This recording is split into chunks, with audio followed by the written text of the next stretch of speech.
Halo, Assalamualaikum warahmatullahi wabarakatuh. Kali ini saya akan membahas atau lebih memperjelas lagi soal balik nama dan mutasi. Nah, karena dari video saya yang sudah saya upload sebelumnya, itu soal membahas tata cara mutasi, baik mutasi, balik nama, pemutihan, kemudian perpanjang SIM dan lain-lain. Nah, itu masih ada banyak pertanyaan, yang mana pertanyaan itu menyasar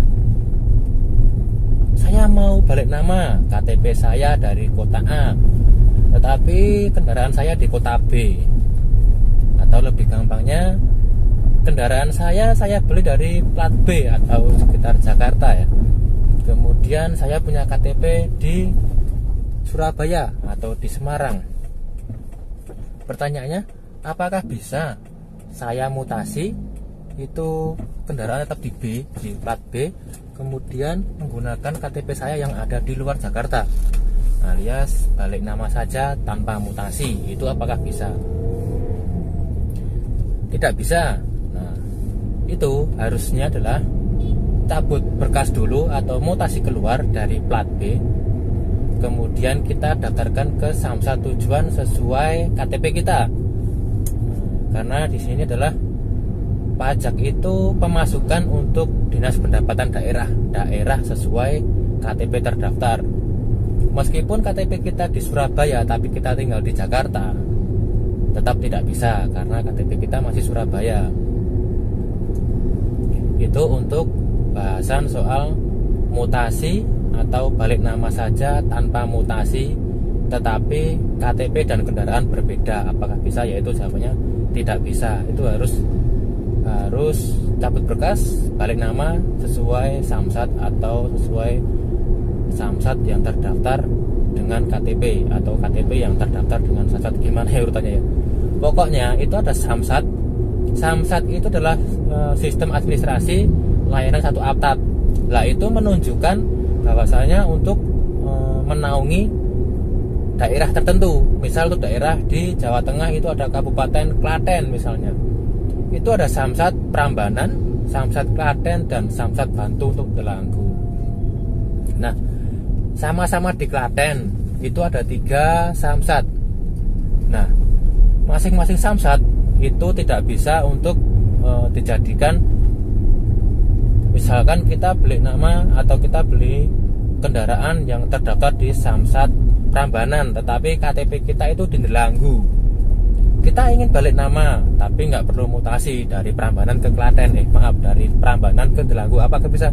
Tidak bisa. Itu harus sesuai dengan KTP. KTP kita itu terdaftar atau masuk region, masuk daerah Samsat mana gitu. Makanya banyak kendaraan bekas yang diblokir itu ya itu diblokir untuk menghindari progresif. Dan yang kedua, jika sudah membeli atau sudah dibeli orang yang baru, itu maka diwajibkan atau diharuskan segera balik nama. Kalaupun tidak, ya kita untuk pajaknya itu sulit karena kita tidak punya KTP yang sesuai STNK atau kendaraan yang lama kita. Itu pasti kita harus melalui biro jasa dan harus mengeluarkan biaya tambahan. Nah, kemudian ada lagi pertanyaan tentang soal balik nama. Saya mau balik nama, saya di Sumatera tapi saya beli kendaraan dari Jawa. Apakah saya harus ke Jawa untuk cabut berkas? Apakah bisa saya langsung balik nama di Sumatera tanpa harus ke Jawa? Karena jauh mengingat biaya yang sangat banyak. Nah, ini juga tidak bisa.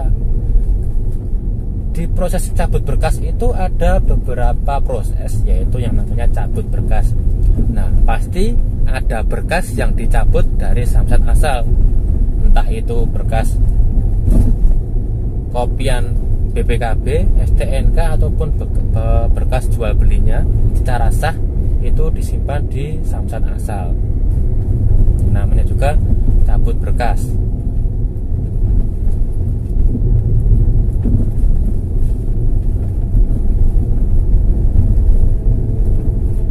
Jadi apabila kita langsung balik nama di samsat tujuan, misalkan kita balik nama di Sumatera tanpa ke Jawa cabut berkas dulu, tidak bisa, karena kita itu membutuhkan surat seperti surat pengantar dari samsat bahwasanya kendaraan ini benar-benar terdaftar di samsat Jawa, di samsat katakanlah misal Klaten. Kemudian kendaraan ini benar-benar terdaftar di Klaten dan ingin dipindahkan oleh saudara A ke Sumatera dengan alamat ini, kemudian terdaftar pada samsat ini, samsat tertentu gitu misalnya. Jadi adalah ya harus wajib cabut berkas dulu, langsung ke samsat tujuan.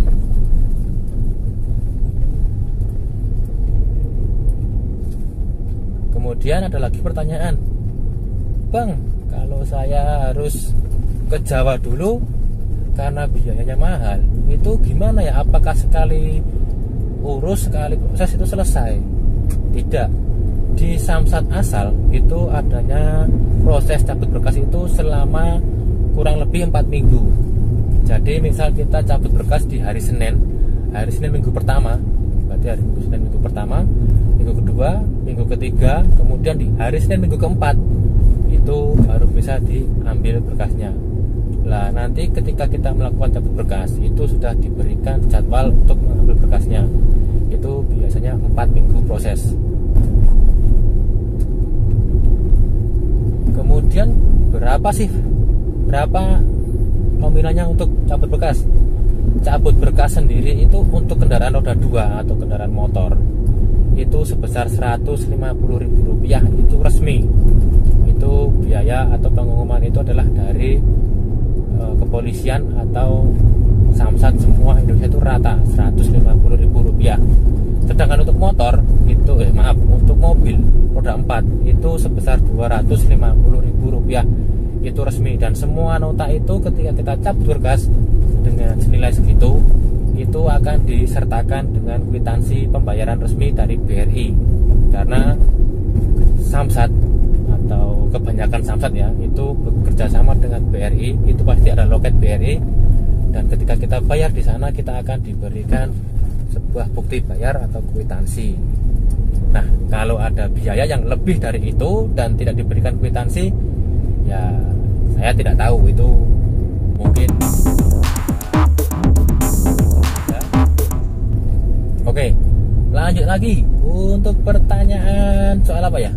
Saya lupa. Untuk pertanyaan soal mutasi keluar. Oh iya, Bang, mutasi keluar apakah bisa diwakilkan?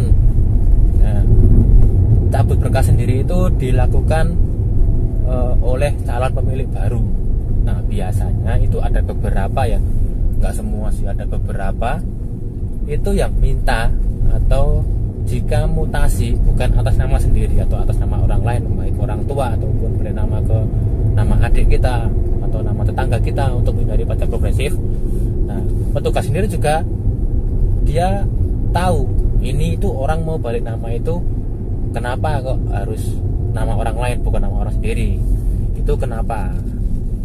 Nah, yang ditakutkan adalah yaitu tadi, untuk menghindari pajak progresif. Saya sendiri pun begitu. Saya punya kendaraan mobil itu 5, namanya bukan saya semua. Jadi untuk menghindari pajak progresif itu ya saya kasih nama saya 1, tetangga 1, saya pinjam nama orang tua 1, pinjam nama kakak 1. Nah, itu pun aman, tidak terkena pajak progresif sendiri.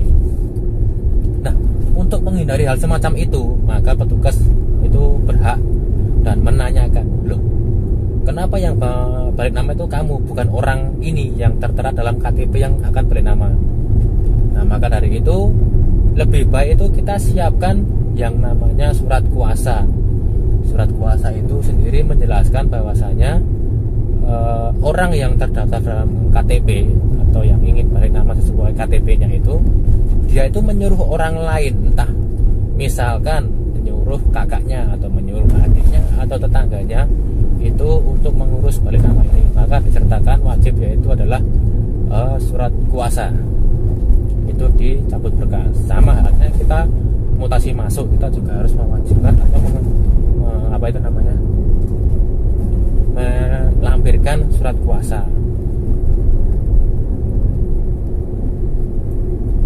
Soal mutasi keluar ada banyak pertanyaan sekali dan saya sampai lupa. Kemudian ada pertanyaan lagi, sebentar saya ingat-ingat dulu. Di mutasi keluar.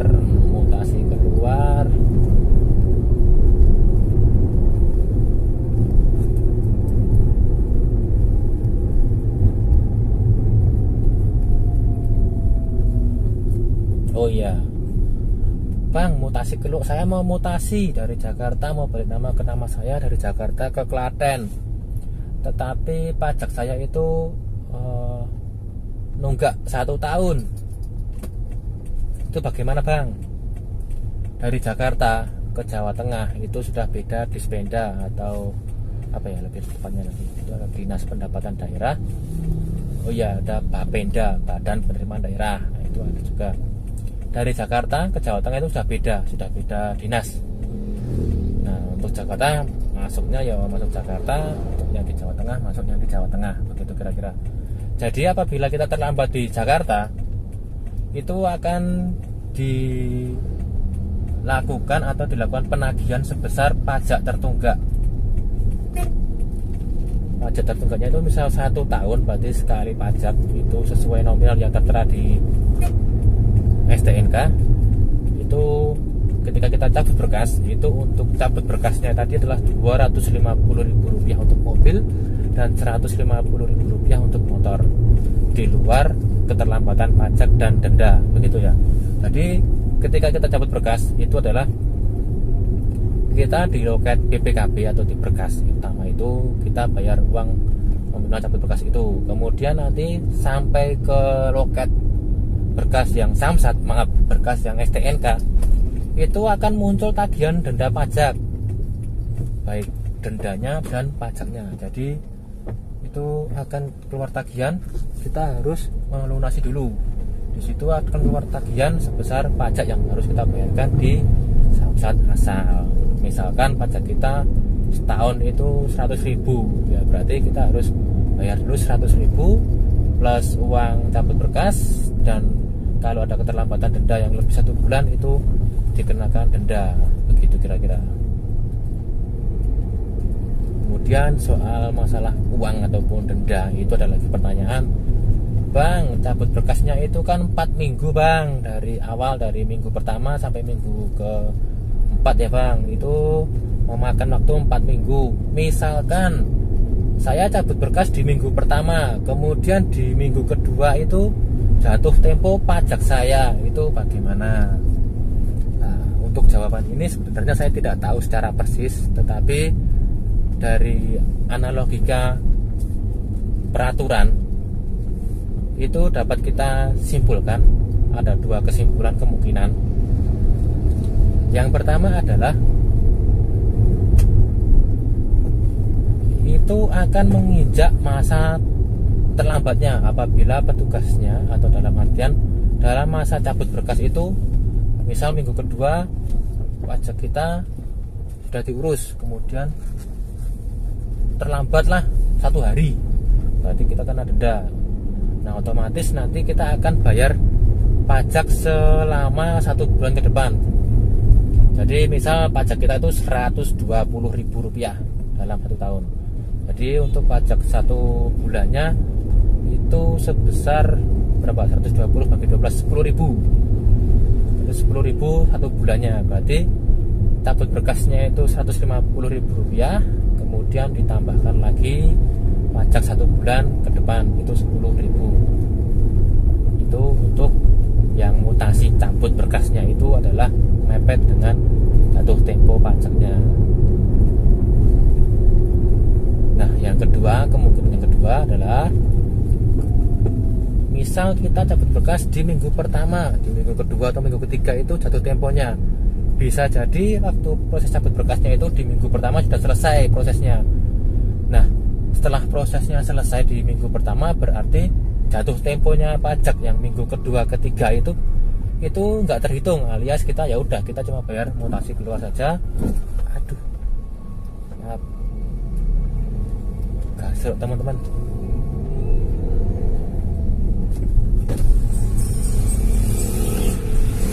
Oh di bos.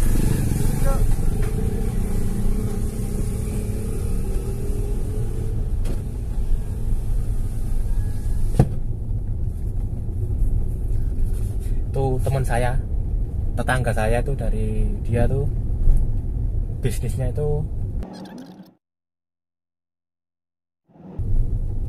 nah itu malah bahas pertalite.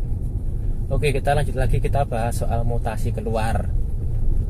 Apalagi ya pertanyaannya ini, mungkin cukup dulu ya karena saya lagi di jalan, kurang konsentrasi ini untuk pertanyaan beberapa mutasi keluar. Nah, untuk video mutasi masuk atau lebih lengkapnya kita akan bahas lagi di video berikutnya. Oke, terima kasih. Tetap hati-hati di jalan, jangan gunakan handphone atau jangan bermain apa ya, ketika kita jalan itu kita harus fokus, nggak boleh kita buat video seperti itu, nggak boleh. Jadi jangan ditiru ya, karena ini cuma dadaan. Oke, assalamualaikum warahmatullahi wabarakatuh. Semoga video ini bermanfaat.